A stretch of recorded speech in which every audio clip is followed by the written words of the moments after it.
एउटा अहिलेको परिस्थिति के हो, दोस्रो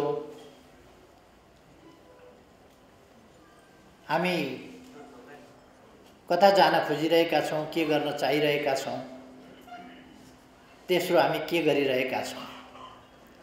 यी विषयहरुमा संक्षिप्तमा मात्रै म प्रकाश पार्न चाहन्छु, किनभने मभन्दा अगाडि नै साथीहरुले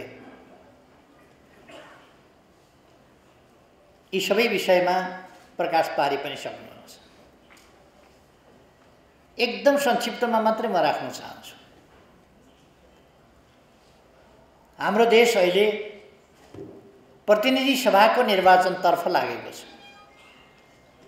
आगामी 78 साल वैशाख 17 गते शुक्रबार पहिलो चरणमा, 78 साल वैशाख 27 गते सोमबार दोस्रो चरणमा देशमा प्रतिनिधि सभाको निर्वाचन हुँदैछ।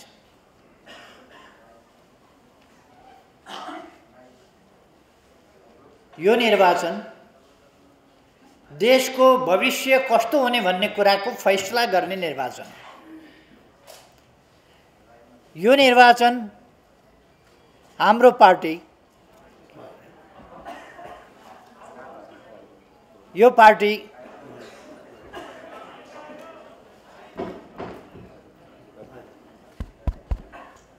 यिनीहरुमा छैन के आज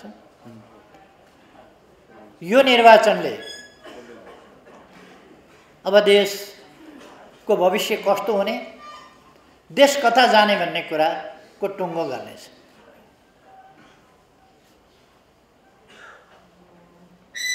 यस निर्वाचनले जनतालाई सचेत गर्ने, संगठित गर्ने, परिचालन गर्ने र ठीक बाटोमा देशलाई हाँक्न सक्ने गरी जनतालाई सचेत बनाउने क्षमता हामीसँग छ कि छैन भन्ने कुराको परीक्षण गर्ने निर्वाचन हुनेछ।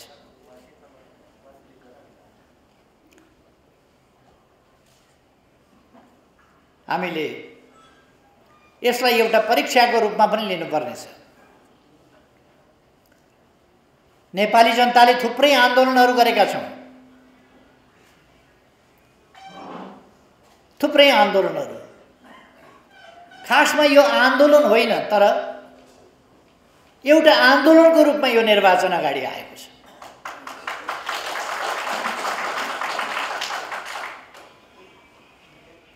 अहिले भर्खर म रत्नबार्गतिर केही मान्छेहरू जम्मा भएर हौसिएर भाषण गर्दै गरेका सुनेको थिएँ। 8-10 हजार मान्छे अगाडि देख्नु भएछ, भुइँमा खुट्टै थिएन। 8-10 हजार मान्छे अगाडि देखेपछि उहाँहरूका धाक धक्कु साना थिएन। कोही केपी ओलीलाई घुँडा टेकाइदिन्छौँ भन्ने, कोही केपी ओली जस्तो भेडासँग संगत गरेर पनि के भो आफ्नो त बुवासाको मतिक जाँदै गएन के भने त चाहिँ बुझिन। मैले भन्दै थिएँ यस्तै कुरा। मलाई भेडो भनेकोमा आनन्दै लाग्यो। मेरा न नङ्ग्रा छन्, न धारा छन्, न मलाई शाकाहारी आन्दोलन गर्न नआउने हो। त्यसमा भेडा भनेको पनि ठिकै लागेको छ, ठिकै छ। तर भेडाको संगत 3 वर्ष गर्दाखेरि पनि आफू चाहिँ जहाँको त्यहीँ रहिएछ भनेर भनेको सुन्दा चाहिँ छक्क भएर के भने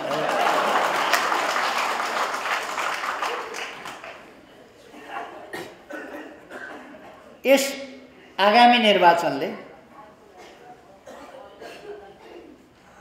लोकतन्त्रलाई बलियो बनाउनु पर्दछ, लोकतान्त्रिक अभ्यासलाई सफल पार्नु पर्दछ। यस निर्वाचनले संविधानलाई कसैले हरण गर्न नसक्ने गरी बलियो बनाउनु पर्दछ। यस निर्वाचनले जनताका अधिकार तलमाथि हुन नसक्ने गरी जनताले प्राप्त गरेका अधिकारहरूको रक्षा, ती अधिकारसम्म पुग्नका लागि अवसरहरूको सुनिश्चितता र हामीले अगाडिको लागि जुन बाटो तय गरेका छौँ त्यसतर्फ अगाडि बढ्ने कुराको सुनिश्चितता गर्ने, त्यो फैसला गर्नुपर्छ, त्यो तय गर्नुपर्छ यस निर्वाचनले। यस देशको सार्वभौम सत्ताको रक्षा हुने परिस्थितिको ग्यारेन्टी गर्नुपर्दछ। बाह्य शक्तिहरूको इशारामा देशमा अस्थिरता खडा गर्न खोज्ने तत्त्वहरू नक्सा छापे बापत, संविधान संशोधन गरे बापत प्रधानमन्त्री हटाइहाल्नुपर्छ भनेर तत्कालबाट खेती सुरु गर्नेहरू, त्यस्ताहरूका हातमा देश गयो भने राष्ट्रियता के हुन्छ?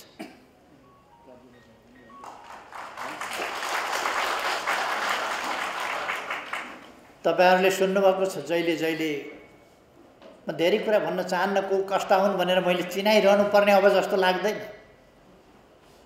चिनाइरहनु पर्ने जस्तो लाग्दैन। तपाईहरुले मान्छे चिनिसक्नु भएको छ, केही भनि राख्नु पर्ला जस्तो लाग्दैन। त्यस्ता तत्त्वहरूका हातमा यदि देश पर्यो भने देशको सार्वभौम सत्ता खतरामा पर्छ। स्वाधीनताको अर्थै रहँदैन, अन्तको इशारामा अरूको हितको लागि काम गर्ने अवस्था बन्छ देशमा।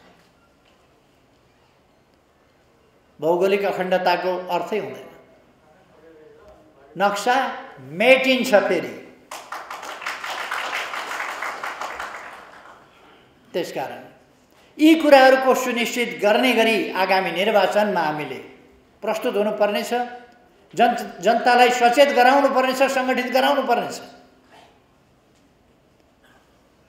अघि भर्खर म भाषण सुन्दै थिएँ, कसैलाई अब सशस्त्र सङ्घर्षमा जाने मन छैन, कोही पनि जान चाहँदैन, अदालतले हाम्रा पक्षमा फैसला गर्छ भन्ने विश्वास छ, तर गरेन भने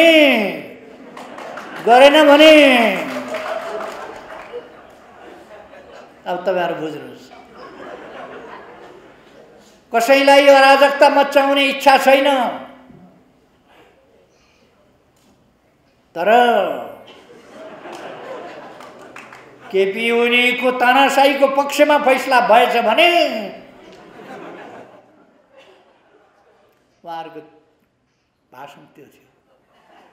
भने के अदालतलाई तर्साएको कि नेपाली जनतालाई तर्साएको कि अदालतको स्वतन्त्र न्याय क्षमतामाथि अविश्वास गरेको कि अदालतलाई धम्काएको कि के गरेको?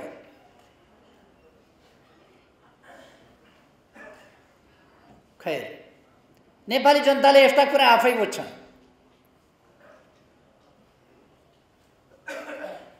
उहाँहरूले यहाँ गरिदिन्छु, त्यहाँ गरिदिन्छु, यस्तो गरिदिन्छु, उस्तो गरिदिन्छु, धेरै धाक नलाए हुन्छ, यसो एक दुईवटा जुलुस गर्ने नि सानातिना। म उहाँहरूलाई भनिदिन चाहन्छु, खुट्टी देख्दै पत्याइयो कति बाँस नुहाएको तपाईँले भन्ने, कति बाँस नुहाउनुहुन्छ भन्ने कुरा, लचक्कै नुहाएको पनि पत्याइयो। आम सभा कस्तो हुन्छ भन्ने कुरा 23 गते हेर्नु होला काठमाडौँमा। म उहाँहरूलाई भनिदिन चाहन्छु, आमसभा कस्तो हुन्छ, आमसभा केलाई भन्छ भन्ने, जनपरिचालन केलाई भन्छ भन्ने कुरा 23 गते हेर्नु होला काठमाडौँ। हामी 23 गते अलिकति झलक दिन्छौँ जनपरिचालनको, कास्टिङ गर्छौँ।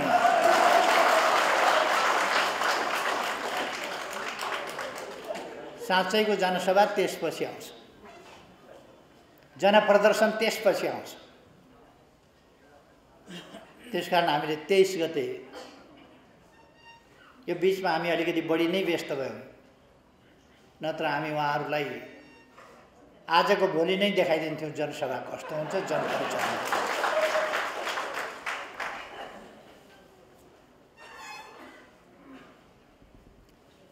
मलाई उहाँहरूतिर फर्किनु छैन, अल्झिनु पनि छैन। उहाँहरू धेरै सम्झिन लायकको मान्छे पनि होइन।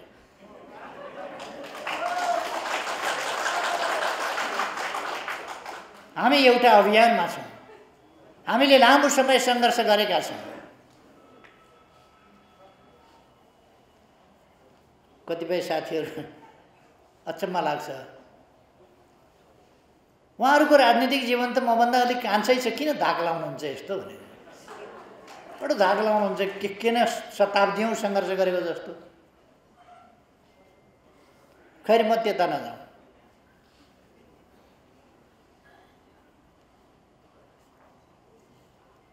हामीले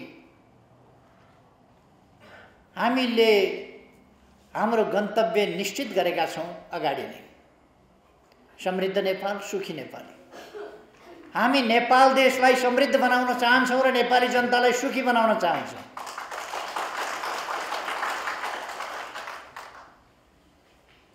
हाम्रो यो उद्देश्यमा हामी दृढ छौँ, अडिग छौँ। उहाँहरूले भत्काउन खोजेको यही हो, यही सपना भत्काउन खोजेको हो। उहाँहरूको आक्रोश यही सपनामा थियो। पहिले पनि मलाई सपना बाँडेर हिँड्यो भने मैले पानी जहाज चलाउन सकिन्छ भने, रेल चलाउन सकिन्छ भने, सुरुङ खोलेर बाटाहरू पहाड खोलेर छोट्याउन सकिन्छ भने, बाटाहरू चौडा गर्न सकिन्छ भने, कृषिको आधुनिकीकरण गर्न सकिन्छ भने, व्यावसायिकीकरण गर्न सकिन्छ, मसिनीकरण गर्न सकिन्छ, किसानलाई धनी बनाउन सकिन्छ, नेपाली जनतालाई बेरोजगार होइन रोजगारी युक्त आम्दानी युक्त जनता बनाउन सकिन्छ, सबै नेपाली जनतालाई बचत युक्त अवस्थामा पुर्याउन सकिन्छ। त्यो भने नेपालमा पर्यटन व्यवसायलाई अगाडि बढाउन सकिन्छ, नेपालमा भ्रष्टाचार नियन्त्रण गर्न सकिन्छ र निर्मूल पार्न सकिन्छ। हामीले सङ्कल्प गर्न आवश्यक छ। त्यो भने नेपाली समाज, वास्तवमा नेपाली समाज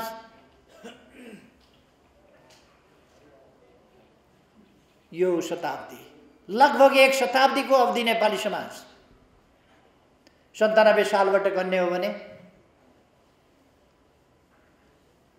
अहिले 80 वर्ष, त्योभन्दा 87 सालबाट गन्ने हो भने 90। अलिक अगाडि लाइब्रेरी पर्व आदिदेखि या त्योभन्दा अगाडिदेखि गन्ने हो भने 100 वर्ष चाहन्छन्, लगभग 100 वर्ष कठोर सङ्घर्षको अवधि रह्यो नेपाली जनताका लागि। यो पछिल्लो अवधि नेपाली जनताले समृद्धिको लागि, सामाजिक न्याय र समानताको लागि सङ्घर्ष गरेका छन्, सफलता प्राप्त गरेका छन् र अहिले सङ्घीय लोकतान्त्रिक गणतन्त्र स्थापना गरेका छन्। गणतन्त्र ल्याउने 3-4 जना छन् अरे, कसले ल्याएका हुन् थाहा छैन मलाई। मैले ल्याएको भन्छन्। मैले गणतन्त्रको आन्दोलन सुरु गर्दाखेरि स्कुल जाँदै गरेका केटाकेटीहरू गणतन्त्र मैले ल्याएको भनेर एक्लै ल्याएको हो कि गणतन्त्र कतैबाट जस्ता कुराहरू गर्छ। गणतन्त्रका लागिको आन्दोलनको नेपालको इतिहास लामो छ। त्यसमा पनि कम्युनिस्ट पार्टीको स्थापनासँगै लोकतान्त्रिक गणतन्त्रको माग उठ्यो। त्यसपछि झापा आन्दोलनले 27 सालबाट लोकतान्त्रिक गणतन्त्रका लागि आन्दोलन उठायो। पहिलोपल्ट सैद्धान्तिक रूपमा बोलिए पनि त्यस ढङ्गले आन्दोलन गणतन्त्रका लागि त्योभन्दा अगाडि उठेको थिए। झापा आन्दोलनले उठायो। त्यो आन्दोलन क्रमशः अगाडि बढ्दै गयो। उठाउने बित्तिकै सफल हुन्छ भन्ने कुरा होइन, त्यसले समय लिन्छ।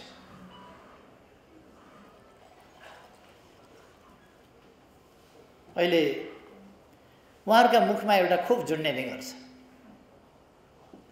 बैलगाडा चढेर गणतन्त्र आउँछ भन्यो केपी ओलीले भनेर। माया लाग्छ यिनीहरूले भन्ने कुरा केही नभेटाएपछि बैलगाडा चढेर अमेरिका जानु जस्तै हो भन्यो भनेर। मैले कति बेर कुन अवस्थामा बोलेको थिएँ? हाम्रो पार्टीको माग त्यति बेला आन्दोलनको अवस्था र परिस्थिति अनुसार हाम्रो आन्दोलनको माग नै संवैधानिक राजतन्त्र भन्ने थियो। आन्दोलनमा नेपाली कांग्रेस पनि थियो, नेपाली कांग्रेसको विधानमा थियो संवैधानिक राजतन्त्र। नेपाली कांग्रेससँग मिलेर हामी आन्दोलन गर्दै थियौँ। नेपाली कांग्रेससँग मिलेर आन्दोलन गर्दा हामीले संवैधानिक राजतन्त्र, शहीदको लोकतन्त्र भनेका थियौँ। केही साथीहरू सुर्याइ देखाउनका लागि व्यक्तिगत रूपमा त्यो आन्दोलनको माग बनेको थिएन। व्यक्तिगत तवरमा केही साथीहरूले गणतन्त्र चाहियो भनेर आफ्नो क्रान्तिकारीपन देखाउने। मैले भने नेपाली कांग्रेसको विधानमा संवैधानिक राजतन्त्र छ। विधानमा नेपाली कांग्रेससँग नमिलिकन अहिलेको अवस्थामा आन्दोलन गर्न सकिँदैन। नेपाली कांग्रेस संवैधानिक राजतन्त्रलाई आदर्श मानेर हिँडेको छ।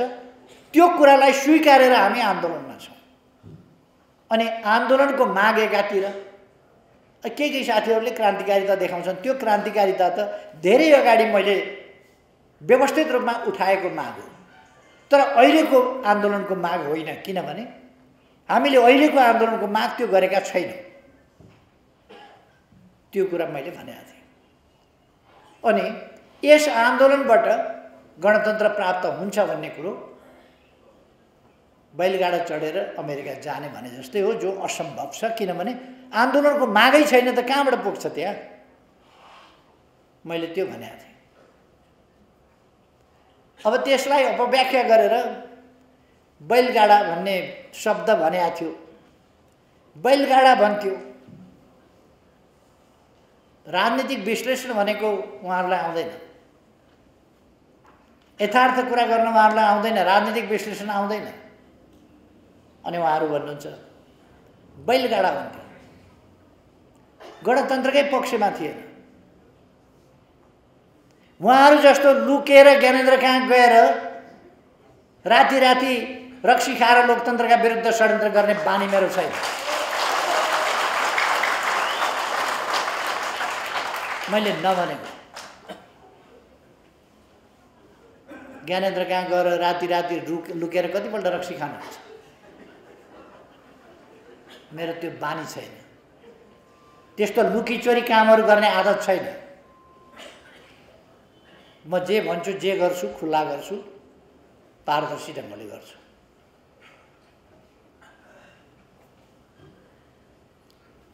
हामी अहिलेको संविधानको रक्षा गर्ने आन्दोलनमा छौँ। किन म यसो भनिरहेको छु भने संविधान हामीले ल्यायौँ, चुनाव पनि गरायौँ। तपाईहरुलाई थाहा होला संविधान ल्याउन कति गाह्रो परेको थियो। कति गाह्रो परेको थियो। अघि भर्खर भाषण सुने मैले। संविधान ल्याउँ ल्याउँ भनेर भन्ने यो प्रचण्डलाई किन खेदेको केपी ओलीले? संविधान ल्याउँ ल्याउँ उहाँले भनेको अरे र मलाई सम्झाएको अरे संविधान ल्याउन प्रचण्डले। प्रचण्डलाई हिंसात्मक आन्दोलनबाट शान्तिपूर्ण आन्दोलनमा डोर्याएर ल्याएको हामीले हो। संवैधानिक बाटोमा डोर्याएर ल्याएको हामीले हो।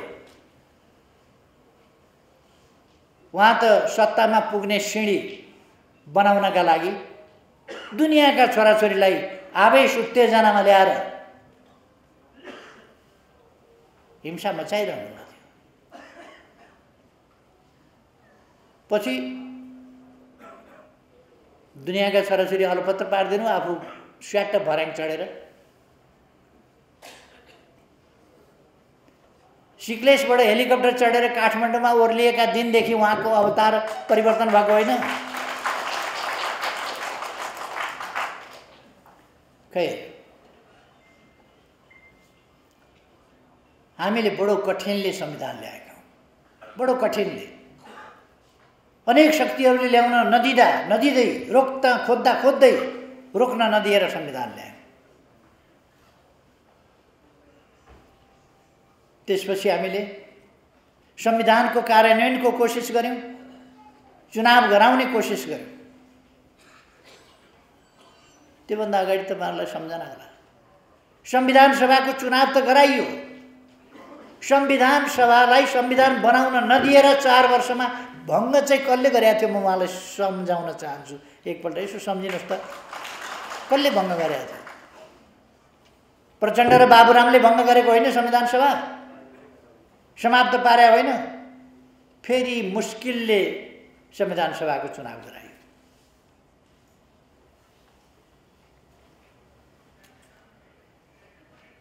माघ 8 गते संविधान जारी गर्ने भनिएको थियो।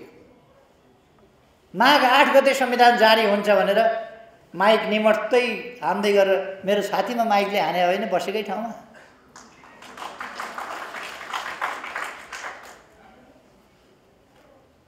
मैले त त्यो सबै हलाल पिए चाहिँ पिएर संविधान बनाउन लाग्यो। फेरि निर्वाचन गराउन लाग्यो, बडो मुस्किलले निर्वाचन गराइयो।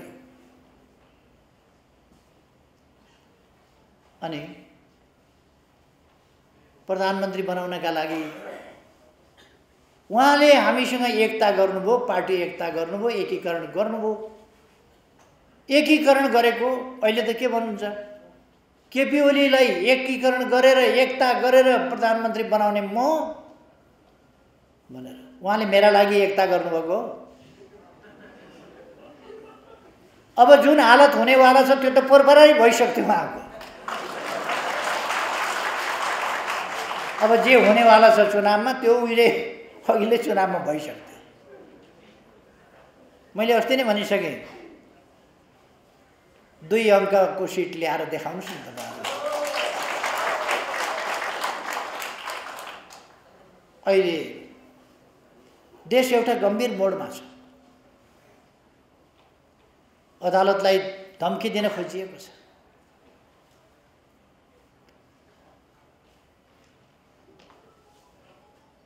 केही वकिलहरूलाई उहाँले धन्यवाद दिनुभयो। केपी ओलीका विरुद्ध बहस गर्ने वकिलहरूलाई धन्यवाद दिन्छु भनेर आमसभामा भन्दै हुनुहुन्थ्यो। अचम्म लाग्यो। वकिलहरूको त वकालत गर्ने काम हो, ठिक ठाउँबाट वकालत गरिदिए भए हुन्थ्यो, बेठिकतिर गर्नलाई पनि छुट छ उहाँहरूलाई, त्यसमा मलाई केही भन्नु छैन। अदालतमा मुद्दा छ। हामी झगडिया होइनौँ, हामी झगडा गर्न जाँदैनौँ, मुद्दा गर्न जाँदैनौँ। हामी निर्वाचन आयोगमा पनि हामी नै असली पार्टी हौँ भनेर दरखास्त हाल्न गएनौँ, उहाँहरू दरखास्त हाल्न जानु। अलिक पछि हाम्रो दरखास्त फिर्ता लिउँ भन्न जानुभयो। केपी ओलीलाई मात्रै निकाले हो, अरू केही पनि भएको छैन। फेरि पार्टी निर्वाचन चिन्ह झन्डा सबै हाम्रै हो भनेर फेरि भन्दै हुनुहुन्छ। अब केपी ओलीलाई निकाल्नु हो भने त सिद्धिहाल्नु नि त, भइगयो नि, फेरि किन गराइरहे? केपी ओली निकाल्नु भयो त सिद्धियो। उहाँहरू अनेक थरी कुरा गरेर हिँड्नुभएको छ। यो भ्रमबाट जनतालाई हामीले मुक्त गर्नुपर्दछ र मुक्त गर्नका लागि हाम्रा सङ्गठित प्रयासहरू, हामीले पहिले सही विचारहरू, सही विश्लेषणहरू ग्रहण गर्नु पर्यो, सही विचारहरू लिनु पर्यो, सही गन्तव्य लिनु पर्यो र त्यो सही गन्तव्य लिएर ती विचारमा आधारित भएर हामी सङ्गठित हुनु पर्यो।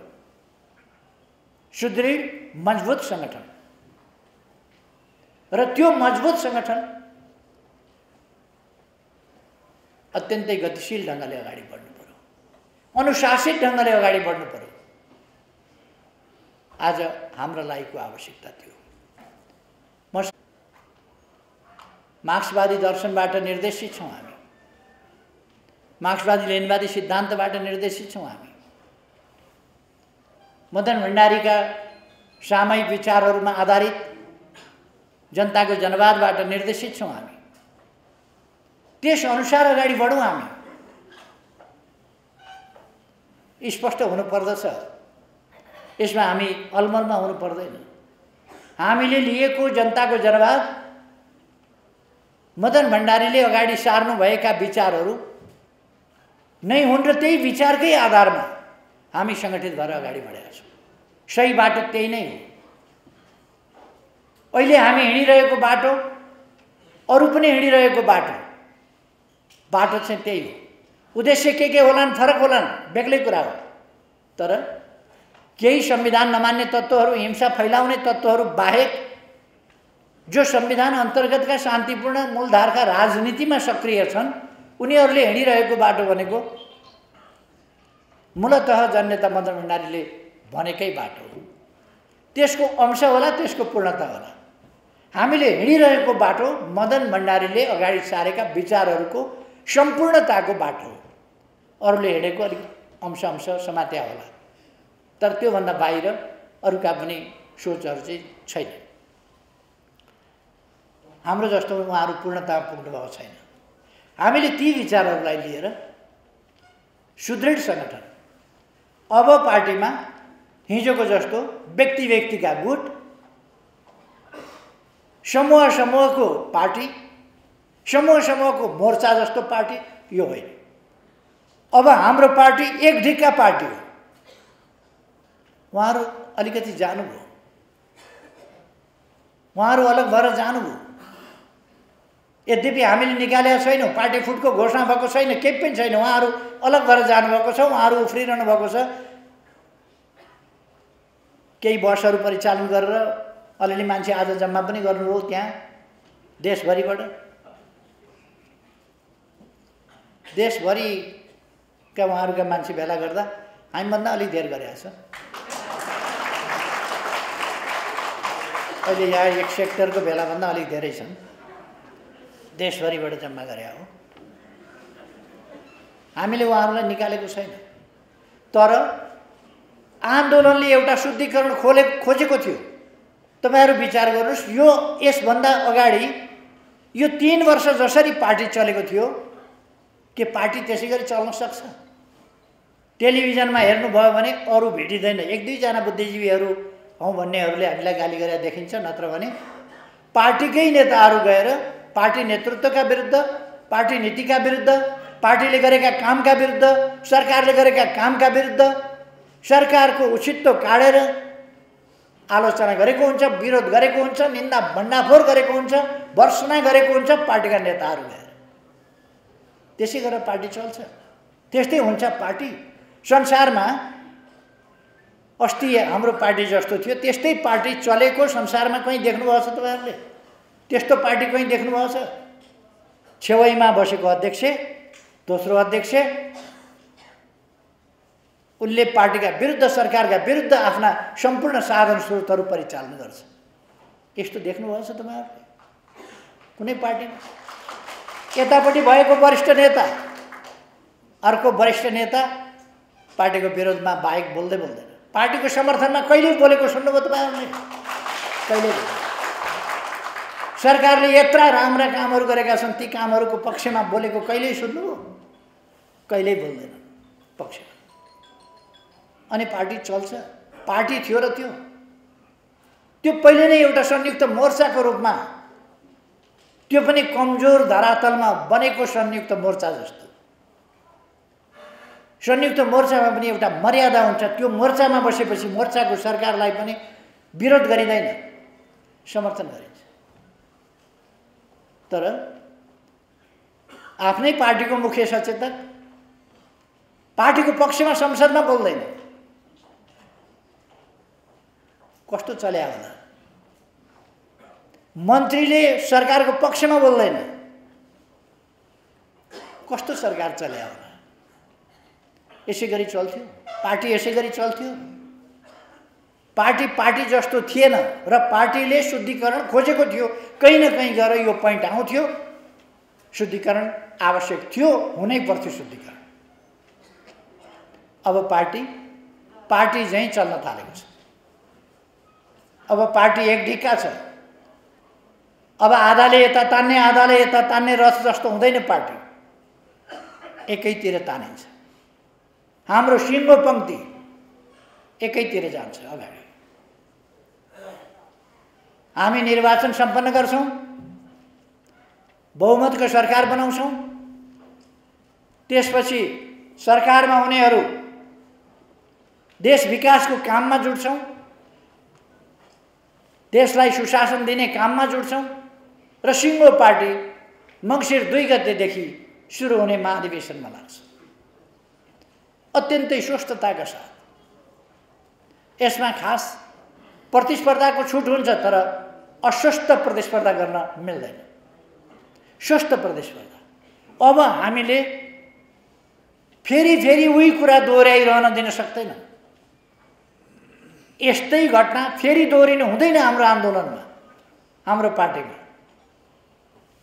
यो घटनाक्रम त सिद्धिँदै जाने हो, सिद्धिँदै जाने हो, सिद्धिँदै जाने हो। एकजना मित्रले अस्ति भने, के ठानेको छ मलाई केपी ओलीले महान जनयुद्धको नेतृत्व गरे आउँ भनेर। मैले हाम्रो घरको एउटा तिल्के भन्ने गोरु थियो, त्यो सम्झेँ। एउटा जमानामा त्यो तिल्के भन्ने गोरुले अरूलाई देख्नै हुँदैन थियो। सिङौरी खेलिहाल्नुपर्ने, भुइँ खोस्राइहाल्नुपर्ने, धम्काइहाल्नुपर्ने, तर्साइहाल्नुपर्ने, फाँफो गाँगो गरिहाल्नुपर्ने, अनि अलिक भाइलेन्ट खालको थियो। त्यस कारण अरू डराउँथे। एक दिन अलिक बहर खालको अलिक भर्खरको जवान गोरु फेला परेछ। तिल्के अलिक बुढो भइसकेको थियो। तिल्केले फाँफो गरेर टेरेन त्यो केटाले। छिटो गोरु त नटेरेर गयो, तिल्के आछ्यो भने ए बुढा के खोज्या हो। अनि तिल्केले सिङ यसो जोडायो, बलिया भर्खरका सिङका अगाडि बडाक्क तिल्के गोरुको सिङ बाँधिदियो। त्यसले सिङ फुक्लिएपछि, सिङ फुक्लिएको रिस पनि छ। कति रिस उठाउला त्यो तिल्केलाई भन्नुहोस् त। सबैलाई हर्काएर थर्काएर, फुँ गर्दाखेरि भगाएर, भित्तो हान्दाखेरि तर्साएर, भुइँ खोस्रिँदा भगाएर हिँडेको तिल्के एउटा अस्ति जन्मेकोले भगाइदियो, सिङ फुकालिदियो। रगत बगिया छ सिङबाट। तिल्केलाई झोक चढाएको छ। जति झोक चढे पनि के गर्ने, सिङ जोड्न जान मिलेन, भत्किया सिङ। अनि परतिर गएर ठुल्ठुला राता आँखा पार्दै हेर्दै फाँफु गर्दै तिल्के आफ्नो बाटो लाग्यो। उहाँले त्यस्तै धाकधक्को लाउँदै, आज पनि लाउँदै हुनुहुन्थ्यो त्यहाँ, नत्र भनेर। त्यो भाँचिएको सिङ देखाउनु मात्रै हो, त्यो अरू केही हो। भाँचिएको सिङ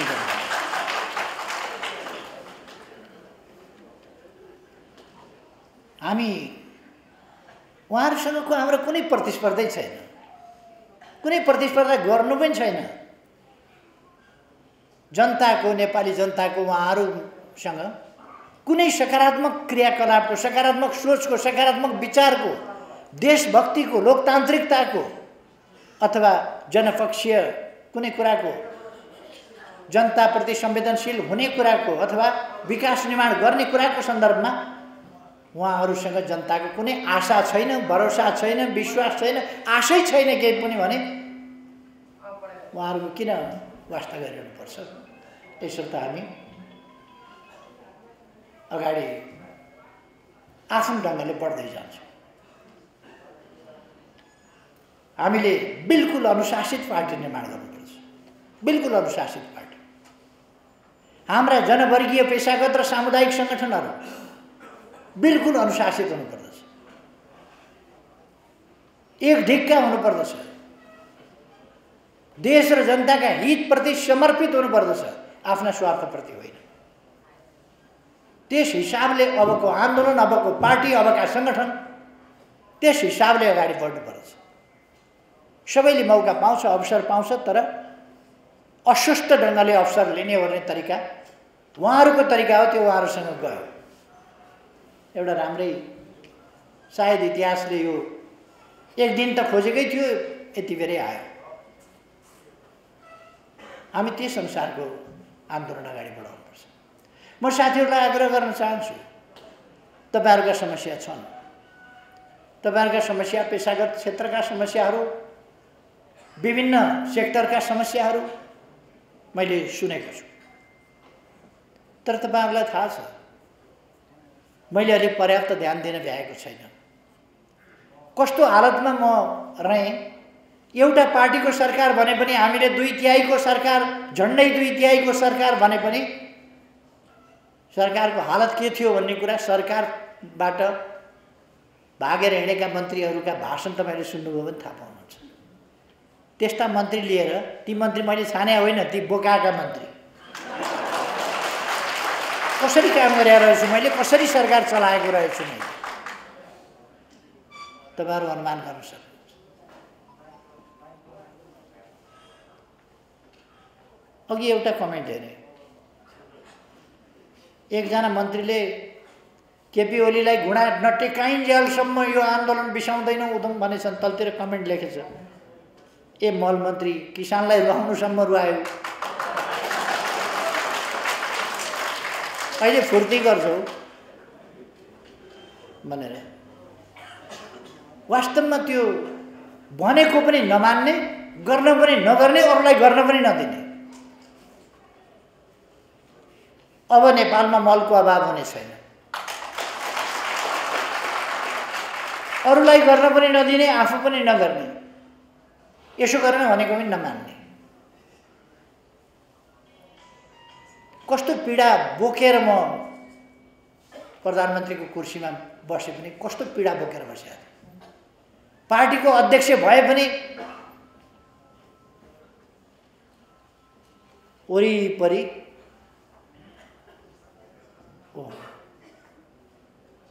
तमासा छ, तमासा।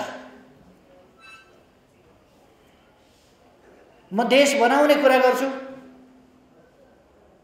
उनीहरू आफ्नो कुरा गर्छन्। मलाई पद चाहियो, मलाई यो चाहियो, मलाई प्रधानमन्त्री अहिले चाहियो, मलाई अध्यक्ष चाहियो। कस्तो केटाकेटीको झगडा जस्तो सुन्दैखेरि अचम्म लाग्यो। यो चाहियो, त्यो चाहियो, तत्काल चाहियो। एउटा प्रक्रियाबाट जाउँ। मैले फेरि त्यो मानेको हो। सधैँ एउटै मान्छेले चलाउने होइन। तपाईहरु राम्रो काम गर्नुस्, महाधिवेशनपछि म छोडौँला, मलाई चलाउने मन पनि छैन। चुनावपछि म छोडौँला, तपाईहरु गर्नु होला, राम्ररी गर्नुस् न। कमसे कम यो तमासा जग हसाई नगर्नुस्। आन्दोलनलाई असफल बनाउने, सरकार असफल बनाउने, पार्टी असफल बनाउने, त्यो कुरा नगर्नुस्। मैले धेरै भने, पछि भनेको क्या हो क्या। अस्ति एकजनाले भने, एकजना नेतासँग, प्रधानमन्त्रीले त केपी ओलीले त छोडिदिन्छु भनेकै छ त तपाईहरुलाई। अब यो छोडिदिन्छु भन्ने कुरा के हो के हो? दुईपल्ट किडनी फेरिसक्यो, झन्तगडा भएर आउँछ, के छोड्छ? अब अलिक पछि त यन्त्र किडनी बन्छ अरे, मेसिनको किडनी। मान्छे पनि चाहिएन, त्यो हालेर झन् साह्रो स्वस्थ हुन्छ, के छोड्छ? त्यसकारण उधारो नमान्ने, हाताहाती, नग्दा नग्दी, हाताहाती। यो त कहिल्यै नमर्ने भयो भने कहाँ हुन्छ त्यस्तो? प्रकृतिले मान्दैन नि त्यो त। मान्छे त मर्छ नि एक दिन। उहाँहरूलाई चाहिँ के भने, यो किडनी हाल्नु परिन्जेल किडनी हालेर बाँच्छ, किडनी मसिनको आउँछ, मसिन हालेर बाँच्छ, यो त केही नहुने भयो यसलाई त भन्ने। त्यस्ता साथीहरूका बीचमा, ती साथी है, त्यस्ता साथीका बीचमा मैले कसरी काम गरेँ होला? अहिले यसरी सत्तो सराब गर्दै हिँड्नेहरूका बीचमा मैले कसरी काम गरेँ होला?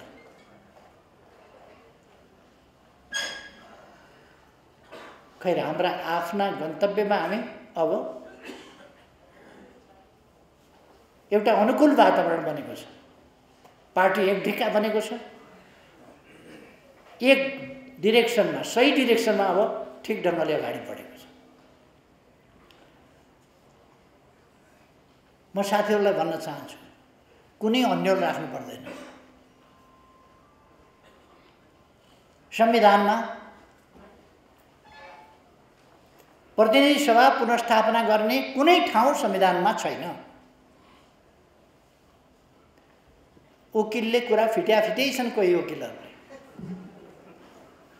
एकजना बाजे वकिललाई पनि लिएर गएछन् त्यहाँ तमासा देखाउन।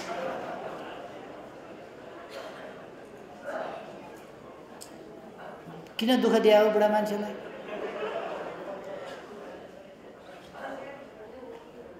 लगेछ। तर संविधानमा संसद प्रतिनिधि सभा पुनर्स्थापना हुने ठाउँ छैन। केपी ओलीले किन त्यसो भन्यो भने त्यही भएर विघटन गरेको छु अनि त्यही सही कुरा चाहिँ नभन्ने जनतालाई काम गर्न नदिएर विघटन गरे हो।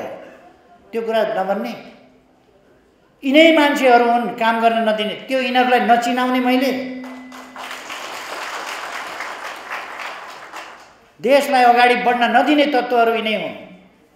आफ्ना निम्ति, आफ्ना परिवारका निम्ति, आफ्ना नातागोताका निम्ति मरिहत्ते गर्ने मान्छे यिनै हुन्।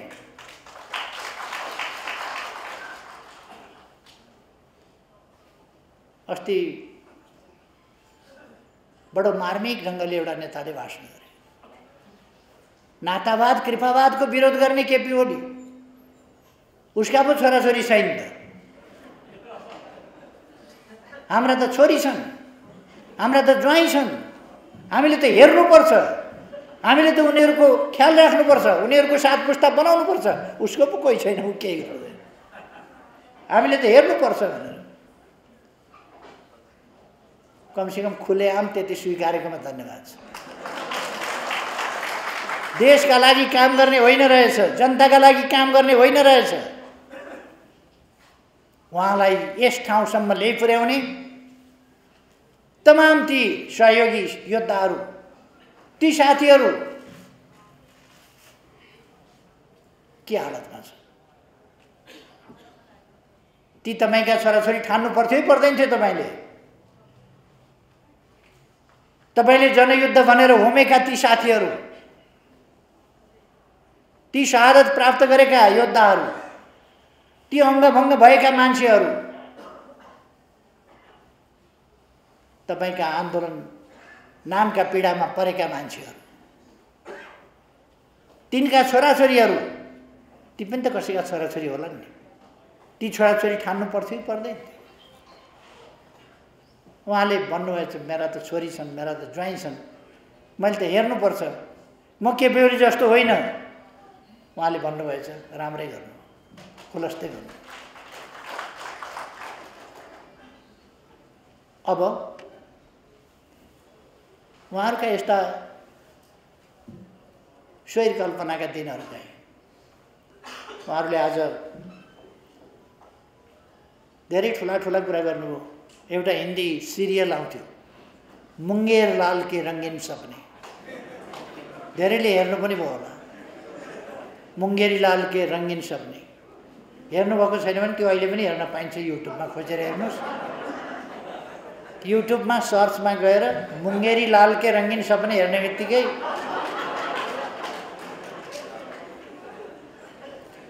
मुङ्गेरी लाल के रङ्गीन सपनेमा एउटै मुङ्गेरी लाल छ, यहाँ दुईटा मुङ्गेरी लाल छ।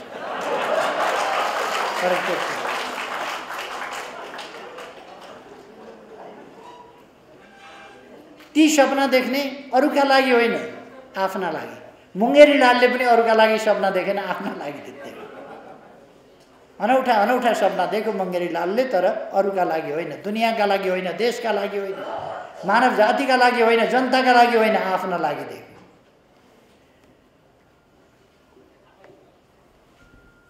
हामी एकदमै अनुकूल परिस्थितिमा छौँ। म साथीहरूलाई बताउन चाहन्छु, यसो हुन्छ कि उसो हुन्छ कि, अप्ठ्यारोमा पर्छ कि, आन्दोलन अप्ठ्यारोमा पर्छ कि, यो आन्दोलन कसैले गिफ्ट दिएको आन्दोलन होइन। हामीले रगत बगाएर सिर्जना गरेको आन्दोलन हो, हामीले पसिना बगाएर सिर्जना गरेको आन्दोलन हो। हामी जेलनेल खटेर, पिटाई खाएर, यातना सहेर, निर्वासनमा गएर, भूमिगत गएर, अथवा जागिर खोसाएर, जागिर धरापमा पारेर, पेसा छोडेर, परिवारलाई सम्झाउँदै बुझाउँदै गरेर, कष्टको भुमरीमा छोडेर पनि निर्माण गरेको आन्दोलन हो। त्यसकारण यो आन्दोलन कसैले किस्तीमा राखेर गिफ्ट दिएको आन्दोलन होइन जो धरापमा परोस्। यो आन्दोलन कुनै कर्कलाको पानी जस्तो होइन, त्यो यसो हल्लियो हावा चल्यो कि फुत्रुक्क भैमा जाने त्यस्तो आन्दोलन होइन। यो आन्दोलन बलिदानबाट आएको आन्दोलन हो। त्यसकारण यो आन्दोलन कुनै धरापमा पर्छ कि भन्ने चिन्तै नलिनुहोस्। यता गए पनि उता गए पनि जे भए पनि यो होला कि त्यो होला कि यस्तो होला कि उस्तो होला कि भन्दै नभन्नुहोस्। अब चुनावको तयारीमा जुट्नुहोस्। चुनावमा जाने मैले भनिरहनु पर्दैन होला।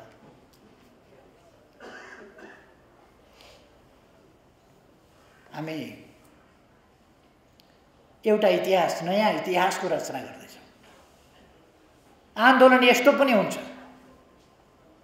एउटा पार्टीबाट नाम चलेका नेताहरू बाहिरिएर पनि आन्दोलन जस्ताको तस्तै होइन, अरू बढी मजबुत हुन्छ भन्ने कुराको दृष्टान्त दुनियाँलाई हामी देखाउँछौँ। केही नाम चलेका नेताहरू बाहिर हुन्छ,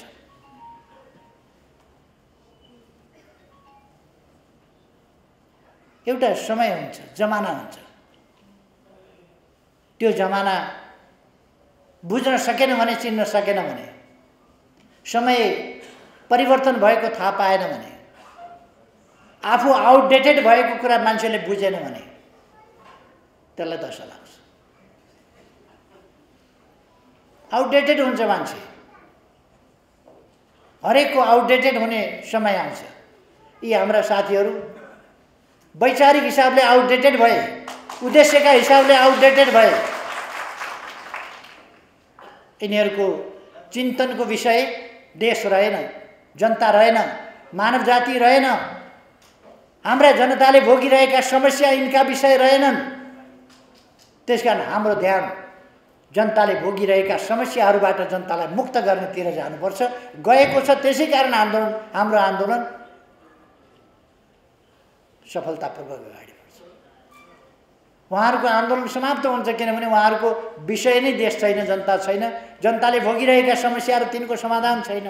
मानव जातिलाई कसरी एउटा शान्तिपूर्ण, सभ्य, सुखी, समृद्ध संसार बनाउने, त्यस कुरामा उहाँहरूको चिन्तन छैन। उहाँहरूले देख्नु भएको छ। अहिले उहाँहरूले मेरा विरुद्ध प्रहार सम्पूर्ण रूपमा केन्द्रित किन गर्नुभएको छ? किन केन्द्रित गर्नुभएको छ तपाईहरूले बुझ्नुहोस्। केपी ओली एकजना नभएदेखि अरूलाई करापकुरूप पार्थ्यौँ भन्ने उहाँहरूलाई लागेको छ। यद्यपि त्यो कुरा साँचो होइन। अरू साथीहरू पनि 101 हुनुहुन्छ, त्यो उहाँहरूले आन्दोलनलाई निमट्न सक्नुहुन्न, तर उहाँहरूलाई लागेको छ। त्यसै कारण केपी ओलीलाई हटाउन पाए, पन्छाउन पाए, केपी ओलीलाई बदनाम गर्न पाए, उसको चरित्र हत्या गर्न पाए, उसलाई जनताबाट अलग गर्न पाए, हामी फेरि आफू जनता अल्मल्याउने जादु त्यो लाउन सक्थ्यौँ भन्ने उहाँहरूलाई छ। मैले उहाँहरूको जादु चिनेको छु। जादु देखाउन खोज्नु भने भनिदिइहाल्छु, यो यहाँनिर यसो गर्यो। उहाँहरूको कुनै जादु लाग्नेवाला छैन। उहाँहरू बडो टुनामुना गर्न खोज्नुहुन्छ। ती टुनामुना मलाई थाहा छ, म त्यो टुनामुना हुन दिनेवाला छैन। त्यसै कारण उहाँहरू मेरा विरुद्ध केन्द्रित हुनुहुन्छ, यसले स्पष्ट पारिहाल्छ।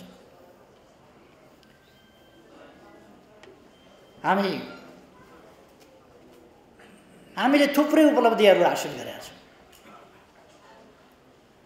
सरकारले धेरै राम्रा कामहरू गरेको छ। मैले भनिरहनु पर्ला जस्तो लाग्दैन।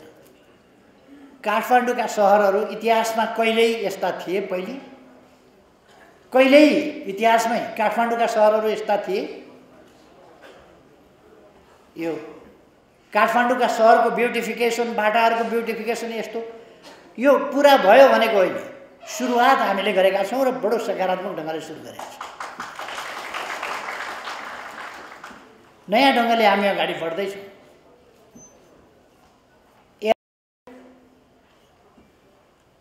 काठमाडौँ अन्तर्राष्ट्रिय विमानस्थल इतिहासमा कहिल्यै अहिले जस्तो थियो, कहिले पनि थिएन।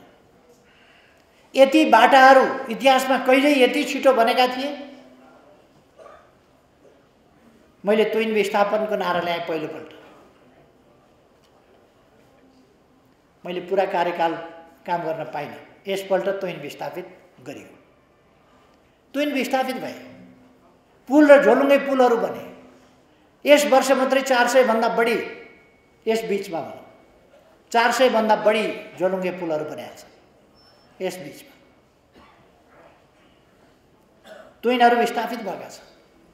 तुइन विस्थापित हुनुको अर्थ गाउँमा दुर्गममा बसेका जनतालाई थाहा छ, त्यहाँबाट झरेर आफन्तहरू मर्दा घाइते हुँदा अथवा तुइनले चेपेर औँला काटिँदा त्यसको पीडा के हुन्छ त्यो त्यहाँका जनतालाई थाहा छ। तुइन विस्थापित हुँदा कति फाइदा भयो त्यो जनतालाई थाहा छ। अहिले बाटा कति बनेका छन्? गएको आर्थिक वर्षमा मात्रै 4 महिना, अन्तिमको 4 महिना कोभिडले ठप्प बनाइदियो। बाँकी 8 महिनामा 900 किलोमिटर कालोपत्र गरेका छौँ हामीले। 900 किलोमिटर डबल लेन, 4 लेन, 6 लेनका बाटाहरू गएको वर्ष मात्रै। हामीले सुरुङ मार्ग सुरु गरेका छौँ। बाटाको हिसाबमा पनि टनेल एरामा देश प्रवेश गरेको छ। उत्तरतिरका बाटाहरू पनि टनेलका बनाउँछौँ, दक्षिणतिरका बाटाहरू पनि टनेल बनाउँछौँ। यो फास्ट ट्र्याकलाई पनि लामा टनेलहरूबाट छिचोल्ने हामीले अब टेन्डर प्रक्रियामा जाँदैछ। अरू बाटाहरू पनि धेरै फरक गइरहनु पर्दैन। अब उता नौबिसेतिरबाट सुरु भइसकेको छ टनल खन्ने काम। केही दिनभित्र सायद आजभोलि सुरु भइसक्यो या हुन्छ। यहाँ थानकोटबाट पनि टनलको काम यताबाट पनि सुरु हुन्छ खन्ने काम। हामी नयाँ युगमा प्रवेश गरेका छौँ। हामीले पुनर्निर्माणका कामहरू गरेका छौँ। पुनर्निर्माणका कामहरू असाधारण गरेका छौँ। यस बीचमा तपाईहरु हिँड्दा बाटाको दायाँ हेर्नुस्, बायाँ हेर्नुस्, सहर घुम्दा हेर्नुस्, पुनर्निर्माणका कति काम गरेका छौँ हामीले। आफ्नो संसद भवन थिएन उहिलेको, गद्दी बैठक के बैठक भन्ने यहाँ थियो, ग्यालरी बैठक। त्यो ग्यालरी बैठकमा राणाहरूको नाचगान गर्ने बैठक, त्यो हल, त्यसमा संसद चलाउने गर्थ्यो। त्यो भत्कियो, त्यसले पुग्ने पनि भएन। संविधान सभामा, अन्तर्राष्ट्रिय सम्मेलन केन्द्रमा भाडामा बस्नु पर्यो। यसपल्ट म आएपछि मैले संसद भवन निर्माण सुरु गरेको छु। धराएर मैले छोडेर जाँदा मैले जे अभियान थालेको थिएँ, छोडेर गएँ, फर्केर आउँदा जस्ता तस्तै। अहिले तपाईहरु धराएर तयार हुन लागेको धराएर देख्नुहुन्छ। रानी पोखरी शिलान्यास भइसक्यो। अरू थुप्रै ठाउँहरू मैले भनिरहनु पर्ला जस्तो लाग्दैन। 7 लाख आवासहरू हामीले हस्तान्तरण गरेका छौँ। र हाम्रो पार्टी आफैमा, पार्टी पनि यस्तो पार्टी हो, भुइँचालो जाने बित्तिकै हामीले दिनमा 22,000 देखि 30,000 मान्छे दिनमा आवासीय ढङ्गले परिचालन गरेर 1 महिना लगाएर 27,276 वटा आवास, अस्थायी आवासहरू बनाएर पीडित जनतालाई हस्तान्तरण गरे। 27,276 वटा आवास। विश्वको रेकर्डमा त्यस्तो छैन कहीँ पनि। गिनिज बुकले पनि मन लाग्यो कुरा लेख्छ होला। यस्ता एउटा पोलिटिकल पार्टीले भुइँचालो जाँदा 27,276 वटा घर बनाएर हस्तान्तरण गरेको, 13,000 विद्यालय कलेजहरू बनाएर हस्तान्तरण गरेको एउटा पार्टीले 1 महिनाभित्र। यस्तो रेकर्ड विश्व इतिहासमा कहीँ पनि छैन। सरकारको 1 पैसा खर्च नलिकन, पार्टी कोषबाट 1 पैसा खर्च नलिकन, कार्यकर्ताहरू मात्रै परिचालन भएर यस्तो रेकर्ड छैन दुनियाँमा। 22,000 भत्किएका घरहरूको डेब्रिसहरू, त्यो भग्नावशेषहरू सफा गरेर त्यसरी काम गर्ने पार्टी हो। यो पार्टीले मात्रै सक्छ त्यो काम गर्न। त्यो क्षमता भएको पार्टी हो। त्यसै कारण यस पार्टीलाई जनताले विश्वास गरेका छन्। विकासको हिसाबले, निर्माणको हिसाबले, भिजनको हिसाबले, कसरी देश अगाडि लानुपर्छ भन्ने हिसाबले कोभिड-19 का विरुद्ध हामी काफी लड्यौँ। अब हिजो पहिलो किस्तामा हामीले भ्याक्सिन 10 लाख खोप हिजो ल्याएका छौँ। भल्नरेबल ढङ्गले चिकित्सक, नर्सेस, स्वास्थ्यकर्मी, सुरक्षाकर्मी, अरू त्यस्तो भल्नरेबल ठाउँमा भएका मान्छेहरू, उनीहरूलाई हामी